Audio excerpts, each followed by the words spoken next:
네, 안녕하십니까?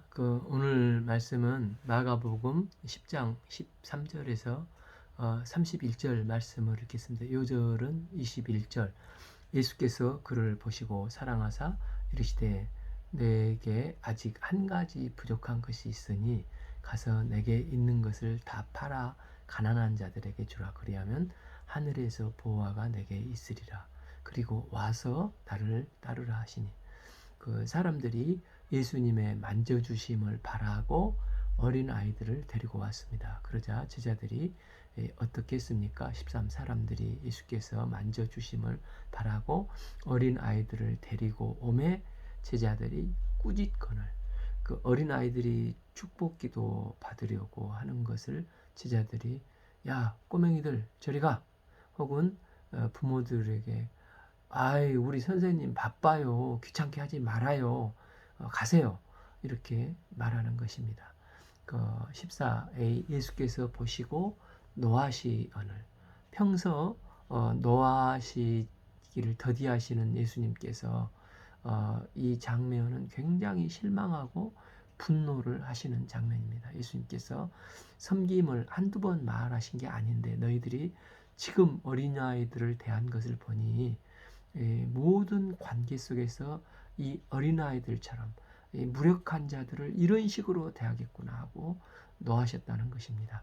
14b 어린아이들이 내게 오는 것을 용납하고 금하지 말라. 하나님 나라가 이런 자의 것이니라. 이는 하나님 나라가 어린아이가 주인공이기 때문에 그렇다는 것입니다. 어린아이들은 천진난만한 웃음이 있고 잘 웃습니다. 또한 이들은 주면 잘 받고 줄 때 어린아이들은 웃고 최고의 보답을 좋아하고 감사를 표현한 것이 아니겠습니까? 이 모습을 준 사람에게도 최고의 또 보람을 느끼게 하지 않습니까? 또한 어린이는 의존심이 있어서 단순히 부모를 의지하고 믿습니다. 또 어린이들은 쉽게 잘못을 했으면 빨리 인정을 하고 용서를 구합니다. 그러나 어른들은 어떤 경우에는 끝까지 변명하고 또 완악하고 강팍해지면서 절대 회개치 않는 모습을 보일 때가 많습니다. 15 내가 진실로 너에게 이르노니 누구든지 하나님 나라를 어린아이와 같이 받들지 않는 자는 결단코 그곳에 들어가지 못하리라 하시고, 우리도 어린아이들처럼 단순히 믿고 또 단순히 주신 것에 대해서 감사하며 기뻐하며 잘 받고 또 잘못했으면 회개하고 하나님께 용서를 구할 때 그의 그에게 하나님 나라가 임하게 되는 것입니다. 16. 그 어린 아이들을 안고 그 위에 안수하시고 축복하시니라. 예수님은 어린 아이들을 안아주셨습니다. 이것은 성경 전체에 나타나는 하나님의 인자하시고 다정한 모습이십니다. 신명기 1장 31절 광야를 지나며 너희가 당하였거니와 사람이 자기의 아들을 아는 것 같이 너희 하나님 여호와께서 너희가 걸어온 길에서 너희를 안으사 그곳에까지 이르게 하셨느니라 말씀을 하셨습니다. 주님은 우리가 광야 같은 세상에서 외롭고 고나고 지칠 때 우리를 안아주십니다. 우리가 온전히 그분의 품에 안겨서 세상이 줄 수 없는 평안을 늘 느끼고 그분의 인도함을 받아가길 기도합니다. 또 예수님은 축복 주시기를 원하십니다. 주님의 이 축복이 우리 가정의 자녀들과 또 이웃들과 또 내가 속한 공동체에 임하고 이 축복이 흘러나가서 회복과 치유와 은혜의 역사가 임하기를 기도합니다. 17a 예수께서 길 가실 때 한 사람이 달려와서 꿇어 앉아 묻자오되, 이 한 사람은 마태는 청년, 누가복음에는 관원 국회의원이라고 있습니다. 또한 그는 달려와서 꿇어 앉아 묻자오되, 이걸 볼 때 태도도 매우 좋습니다. 이 사람은 도덕적으로도 깨끗한 사람이고 두루두루 참 부와 명예에 또 국회의원으로서 갖춰야 할 것들을 갖춘 최고의 그 시대의 신랑감의 속했습니다. 17b 선한 사마 선생님이여 내가 무엇을 하여야 영생을 얻으리까? 이 표현은 그 헬라어로 옥시모론이라고 형용 모순이라는 표현을 쓰고 있는 것입니다. 그 셰익스피어 작품에 달콤한 슬픔이라는 구절이 있지 않습니까? 슬픔이 어떻게 달콤합니까? 말도 안 되는데 두 개를 갖다 붙여서 뭔가 있어 보이는 게 그 형용 모순이라는 것입니다. 이처럼 그도 그 선한 예수님, 선한 주님 이렇게 해야 되는데 선한 선생님 이렇게 말하는 그 형용 모순을 사용을 하고 있습니다. 왜 그가 이렇게 했을까요? 그는 그가 생각하는 선함은 내가 어떻게 함으로 얻는 것이고 그 선함으로 영생을 얻을 것이다. 그 선함으로 영생을 얻을 것이라고 기대를 했던 사람이었습니다. 그는 내가 무엇을 많이 함으로 선을 축적하면 영생의 조건을 충족시킬 수 있을 것이라고 열심히 살았는데 그러나 이 영생의 기쁨이 없어서 예수님을 지금 찾아온 것입니다. 그래서 18 예수께서 이르시되 내가 어찌하여 나를 선하다 하느냐 하나님 한 분 외에 선한 이가 없느니라. 즉 선함은 네가 뭘 많이 행함으로 축적해서 되는 게 아니라 선하신 하나님으로부터 흘러나와야 나를 덮어야 은혜로 선해지는 것이라는 것입니다. 이 부자 청년은 그럴싸했지만 실제는 첫 질문부터 첫 단추부터 모순으로 가득 차 있습니다. 이런 문제의 원인이 무엇입니까? 근본 그 인생의 주어를 자기로 삼았기 때문이라는 것입니다. 이 사람은 내가 무엇을 하여야 하리까 하여 주어가 내가 나이기 때문에 내가 뭘 해야 한다는 것입니다. 그러나 내가 아무리 열심히 해서 10개 자격증을 따고 뭔가 열심히 하지만 주어가 나이기 때문에 나의 행위로는 결코 채워지지 않는다는 것입니다. 우리 신앙생활의 주어는 예수님이어야 합니다. 예수님이 주어가 될 때 수로는 예수님이 나에게 부어주셔야 하기 때문에 내가 할 일을 예수님이 부어주신 것을 받고 영접하는 것이 되는 것입니다. 요한복음 1장 12절 영접하는 자 곧 그 이름을 믿는 자에게 하나님의 자녀가 되는 권세를 주셨으니 예수님이 주어가 되시면 우리가 해야 할 일은 구하면 되는 것입니다. 불쌍히 여겨주십시오. 은혜를 주십시오. 능력을 부어주세요. 기도하면 되는 것입니다. 그리고 신앙은 주어가 나에게서 예수님으로 바뀌는 것이라고 할 수가 있습니다. 자기로 살던 사사기 시대를 생각해 보십시오. 자기 소견에 어른대로 했을 때 죽으라고 고생을 했는데 결과는 다 망하지 않습니까? 예, 본문에서도 이 청년은 선한 선생이여 하였다는 것은 이 주도권은 여전히 내가 쥐고 있다는 것입니다. 그래서 이 청년은 예수님 귀뜸만 해주세요. 나머지는 제가 알아서 할 테니까 주도권은 여전히 내게 있습니다. 예수님은 이 사람을 깨우치시게 하시고자 그 삶의 방식과 기준에 따라서 눈높이를 맞춰서 이제 10여 명 질문을 해 주십니다. 19 내가 계명을 안 하니 살인하지 말라, 간음하지 말라, 도둑질하지 말라, 거짓 증거하지 말라, 속여 빼앗지 말라, 내 부모를 경동하라 하였느니라. 이 계명을 쭉 나열하시면서 너 다 지켰니? 하고 물어보시는 것입니다. 그런데 율법의 특징은 죄를 깨닫게 함으로 이제 예를 들어서 의사로 말하면 병을 진단하는 것과 같지 않습니까? 그 로마서 3장 20절에 율법으로는 죄를 깨달음이라. 율법의 용도는 너 병자야. 너 소망이 없는 죄인이야. 이게 율법의 용도입니다. 마치 병원에 가서 MRI 찍고 당신 간이 부었네요. 당신 지금 뇌경색입니다. 이렇게 율법은 진단을 하고 정죄할 뿐이지 우리를 결코 구원할 수가 없습니다. 진단 후 치료를 해야 하는데 치료는 오직 예수님께만 있습니다. 그러나 내가 주어인 인생은 결코 치료가 안 되고 진단만 하다가 인생을 끝나는 인생이 돼버리는 것입니다. 그러나 예수님이 주어가 되시면 치료가 됩니다. 그래서 예수님께서 몇 개의 율법을 뽑아서 이 청년에게 말씀을 하셨는데 주어가 나이면 이 율법을 완전히 해결하지 못한다는 것입니다. 만약 이걸 지켰다 하면은 그건 위선이고 사람은 결코 그걸 지킬 수가 없지 않습니까? 그래서 주어가 바뀌지 않는 한 실패한 인생이 될 수밖에 없는 것입니다. 그런데 이 청년은 뭐라고 합니까? 그가 여짜오되 선생이여 이것은 내가 어려서부터 다 지켰나이다. 의기양양하게 자기 의를 주장하고 있지 않습니까? 이걸 보신 예수님은 이 사람의 핵심적인 문제를 꼬집어서 고쳐주시고자 하십니다.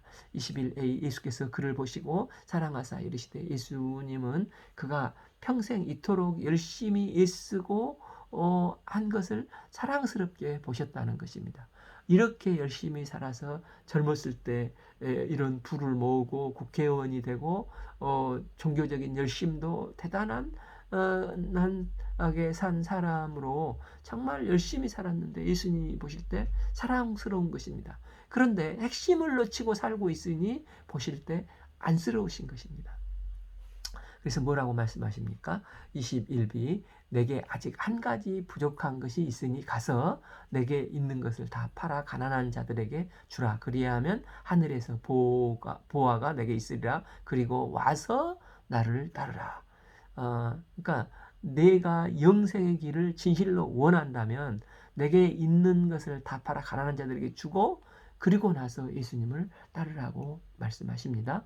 이 사람은 영생에 대한 굉장히 목말라하고 자기가 젊음도 가졌고 재물도 가졌고 명예도 가졌고 종교적인 열심도 있지만 영생을 얻지 못한다면 나는 굉장히 목마르고 공고한 인생이다. 이 목마르고 공고한 문제를 누구도 채워줄 수 없기 때문에 지금 예수님을 찾아온 것입니다. 그런데 예수님이 보실 때 이 사람은 자신이 주어가 되어서 내가 쌓은 재물과 명예와 종교적인 열심 위에 영생을 안치려고 하고 있는 것입니다. 그런데 예수님은 그걸 바꾸라고 하시는 것입니다.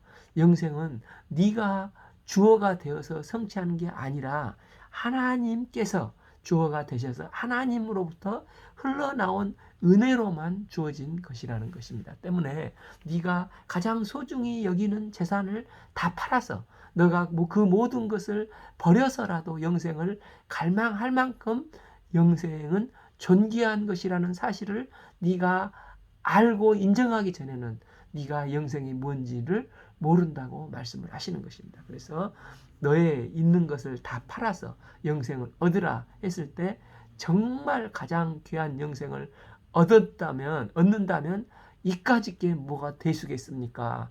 영생을 얻을 수만 있다면 내가 주어가 되어서 지금껏 쌓았던 모든 것들을 다 내려놓을 수 있습니다. 주님께서 영생을 주시기만 하면 저는 다만 이 말씀에 순종하겠습니다.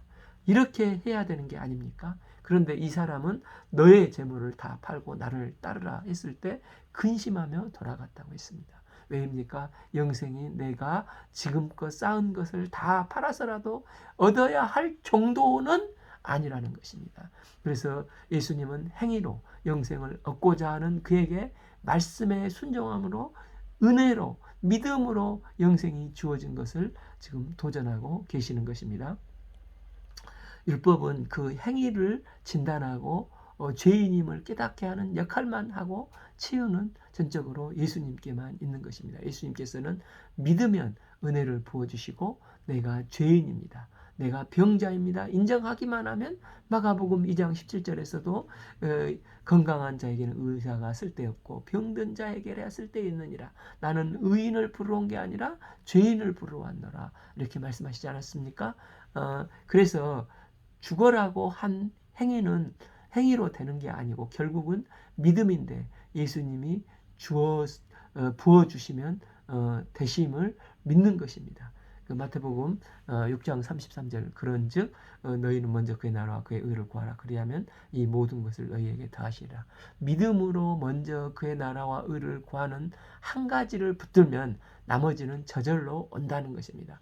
우리가 이제 볼링을 칠 때 핀이 이렇게 10개가 있고 맨 앞에 킹핀이 있지 않습니까? 그러나 그 킹핀 하나를 정확하게 치면은 전체 스트라이크가 되지 않습니까? 이처럼 인생을 10개를 향해 던지는 게 아니고 한 점, 이 스핀을 넣어서 정확하게 맞히면 나머지는 저절로 쓰러지듯이 믿음으로 먼저 그의 나라와 의를 구하면 하나님은 이 모든 것을 채워주신다는 것입니다.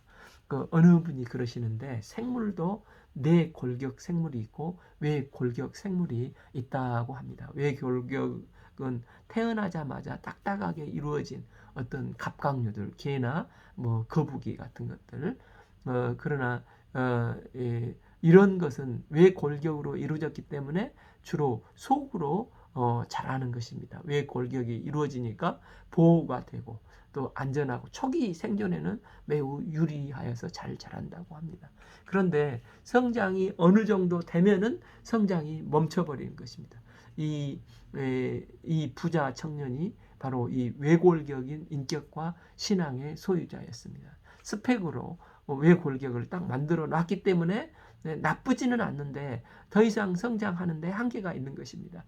율법 신앙도 그렇지 않습니까? 그런데 우리 인간은 내 골격으로 만들어져 손을 만지면 그 살 안에 뼈가 있습니다. 그래서 신앙은 믿음의 뼈에다가 성장이라는 살을 붙이는 것과 같다라고 말하는 분이 있습니다. 예수님은 뭘 주인으로 믿고 나가면 신앙의 뼈대가 견고해져서 날마다 그리스도의 장성한 분량까지 성장할 수 있습니다. 그래서 그 요한복음 8장 32절 진리를 알지니 진리가 너희를 자유케 하라. 사람은 자유롭게 해야 성장을 하고 인물이 되는 것이라는 것입니다. 예수님은 내 인생의 주어로 삼고 예수님을 내 안에 왕으로 모시고 그분이 나와 동행하면 나머지는 자유입니다.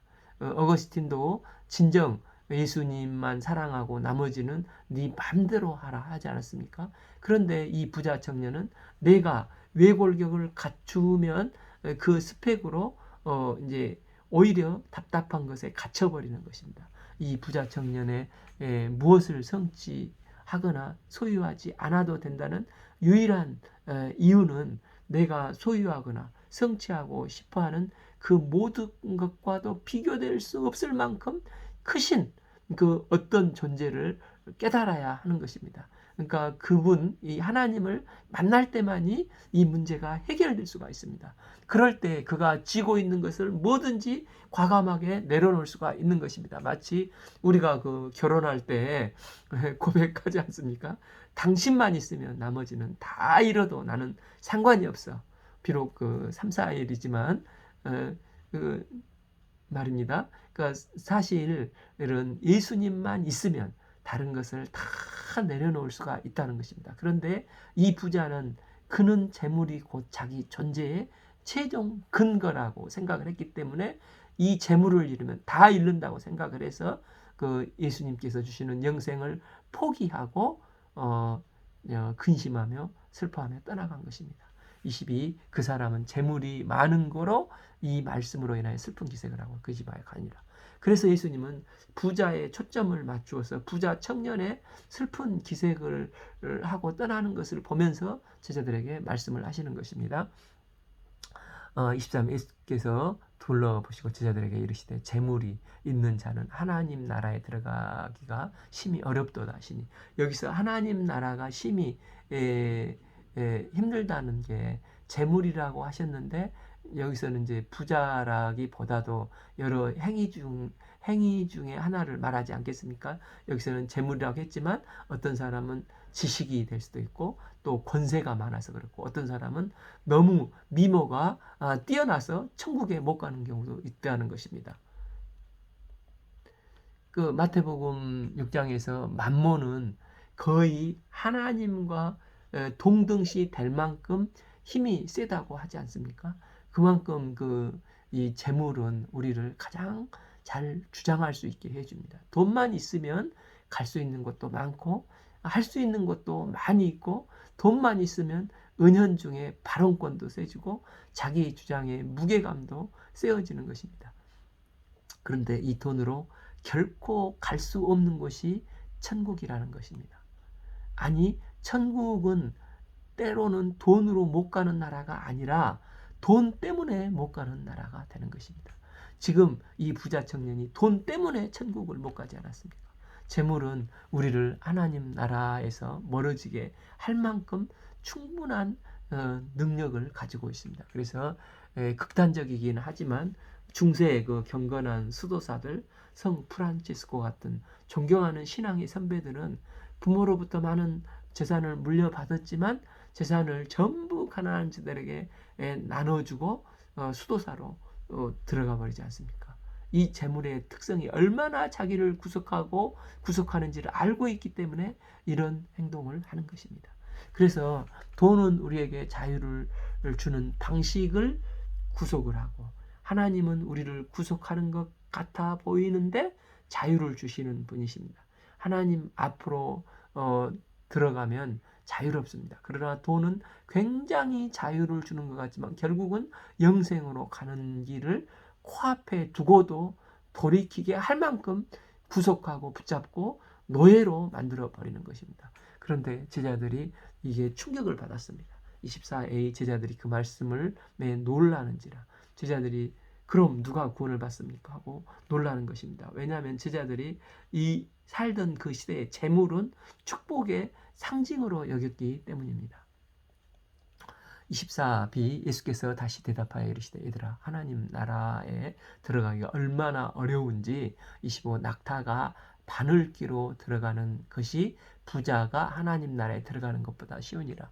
낙타가 바늘기로 들어가는 것 이건 불가능한 것이 아닙니까? 그러니까 행위로는 결코 안 되고 오직 믿음의 은혜로만이 되는 것이라는 것입니다. 그런데 저와 우리 성도들은 낙타가 바늘기로 들어간 것보다 더 힘든 이 구원의 은혜를 덧입었습니다. 은혜로 불가능한 일을 우리 삶 속에서 주님이 행하셨습니다. 이 얼마나 놀랍고 감사한 일입니까? 그러니까 믿음이란 무엇입니까? 주어가 예수님으로 바뀌는 것입니다. 주어가 예수님이면 영접하는 것이고 주어가 예수님이면 주여 나를 불쌍히 여겨주십시오. 기도하며 간구하는 것입니다. 이게 은혜인 것입니다. 그래서 한 번 더 예수님께 설명을 하십니다. 26 제자들이 매우 놀라서 서로 말하되 그런 누가 구원을 얻을 수 있는가?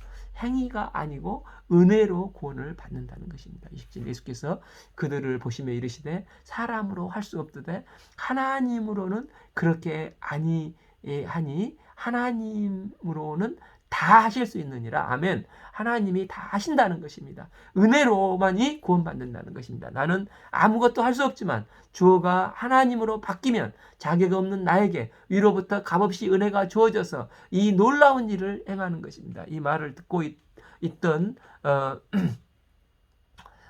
제자들 중에 이제 희미하게나마 깨닫고 나서 이제 나서기를 좋아하는 베드로가 또 나서서 말을 합니다. 28 베드로가 여짜오되 이르되 보소서 우리가 모든 것을 버리고 주를 따랐나이다. 그래서 예수님께서 버림과 어둠의 관계의 이 아름다운 말씀을 해주십니다. 29 예수께서 이르시되 내가 진실로 너희에게 이르노니 나와 복음을 위하여 집이나 형제나 자매나 어머니와 아버지와 자식이나 전토를 벌인 자는 30 현세에 있어 집과 형제와 자매와 어머니와 자식과 전토를 100배나 받되 박해를 겸하여 받고 내세에 영생을 받지 못할 자가 없느니라. 예수님은 하나를 버림으로 100배를 얻는다고 하셨습니다. 하나를 버림으로 질적으로 완전히 다른 100배 아니 억만 배나 더 얻게 된다는 것입니다. 부부 사이에도 나의 그 알량한 자존심 조그만 것만 버리면 사랑을 얻지 않습니까? 그러나 우리가 이게 버릴 때 영생을 하나님께서는 주신다는 것입니다. 그러면서 결론적으로 말씀하십니다. 31 그러나 먼저 된 자로 나중되고 나중된 자로 먼저 될 자가 많으니라. 즉 버렸다는 의식이 어느 순간 자기 의가 되는 순간 더 큰 자기 공로와 의를 붙들기 쉽습니다. 그 순간 우리는 더 이상 버린 자가 되지 않고 나중된 자가 되어 버리는 것입니다. 그래서 우리는 하나님의 은혜, 하나님만을 나의 부유로 삼아야 한다는 것입니다. 하나님만으로 부유할 때 물질도 권력도 명예도 흔들릴 필요가 없는 것을 별것이 아닌 것이 되는 것입니다. 그러니까 기면 긴 거고 아니면 아니다. 자유한 것입니다. 그래서 우리 신앙생활은 싸고 축적하고 경쟁하는 싸움이 아니고 예수님을 믿는 싸움, 은혜에 깊어지는 싸움이라는 것입니다. 세상은 경쟁하고 스스로 스펙을 쌓습니다. 그래서 세상은 먼저 시작하는 사람이 유리합니다. 가진 자는 부모 덕분에 기울어진 운동장처럼 생각하고 부모 잘 만나서 100m 달리기에서 이미 50m 앞서 먼저 달리는 나 같은 흑수저가 어떻게 저런 사람들을 이길 수 있겠는가? 나는 흑수저고 나는 루저이고 나는 불쌍하고 원망 불평을 하는 것입니다. 그런데 예수님은 우리에게 복음을 주셨습니다. 믿기만 하면 쑥 들어가기만 하면 믿음으로 들어가기만 하면 이기는 싸움을 싸우게 해주신 것입니다. 그래서 초신자들일지라도 예수님을 믿기만 하면 믿음으로 쏙 들어가면 되는 것입니다. 그러나 20년 교회 생활을 해도 안 믿으면 껍데기만 쌓여서 못 들어가는 것입니다. 그 베드로와 요한이 예수님의 부활 소식을 이제 마리아에게 듣고 함께 막 무덤으로 뛰어갔지 않습니까? 요한이 무덤에 먼저 도착했으나 머물거릴 때 늦게 도착한 베드로는 도착하자마자 쑥 들어가 버렸지 않습니까? 이처럼 믿음으로 쑥 들어가면 나중된 자가 일지라도 믿음으로 먼저 된다는 것입니다. 그래서 예수님이 십자가에 달렸을 때 우편 강도가 죄인이었지만 누가복음 23장 42절에서 예수여 당신의 나라에 임하실 때 나를 기억하소서 하니 오늘 내가 나와 함께 낙원에 있으리라. 먼저 낙원으로 쑥 들어가 버리지 않습니까? 믿음은 이런 것이라는 것입니다. 내가 지금부터 예수님을 믿음의 주로 받아들이고 내 인생의 주어로 받아들이고 믿음으로 쑥 들어가 믿음의 삶을 살 때 우리 인생에 놀라운 일이 있을 것을 믿습니다. 오늘 말씀은 누가복음 10장 13절에서 31절 말씀을 읽겠습니다. 감사합니다.